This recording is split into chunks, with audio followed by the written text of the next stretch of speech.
नमस्कार, आप देख रहे हैं राष्ट्र प्रस्तावना और मैं हूं आपके साथ युक्ता।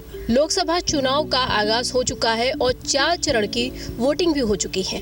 यानी अब 20 मई को 5वें चरण की वोटिंग हुई, यानी 49 सीटों पर मतदान होगा, जिसमें जनता अपना मतदान देकर 5वें चरण का चुनाव भी पूरा करेगी। आपको बता दें, इस पर अब गृह मंत्री अमित शाह का बयान आया है। अमित शाह ने एक मीडिया से बातचीत करते हुए कहा है कि हमें कहीं से भी नहीं लगता है कि भाजपा की कहीं से भी हार होगी, और इस पर उन्होंने पूरी बहुमत से कहा है कि प्रचंड बहुमत से भाजपा फिर से सत्ता में वापस आएगी। और इस पर इन्होंने ये भी कहा है कि हमें कहीं से भी नहीं लग रहा है कि भाजपा की कहीं से भी हार हो रही है। और साथ में उन्होंने जो 400 पार के नारे पर भी बात करते हुए कहा कि 400 पार का नारा केवल एक आंकड़े बढ़ाने का ही विषय था, लेकिन हमें पहले से ही भी जनता पे विश्वास था कि हमारी सरकार फिर से बनेगी और प्रधानमंत्री नरेंद्र मोदी तीसरी बार प्रधानमंत्री के रूप में फिर से सबके सामने वापस आएंगे। और साथ में उन्होंने ये भी कहा है कि हमें किसी भी प्रकार के प्लान बी की जरूरत नहीं लगती है, क्योंकि उन्होंने कहा है कि हमें हमेशा लगा है कि भाजपा हमेशा से जीतेगी, क्योंकि उन्होंने जनता के लिए कार्य किया। 400 पार के नारे पर उन्होंने ये भी कहा है कि 400 पार का नारा सिर्फ इसलिए था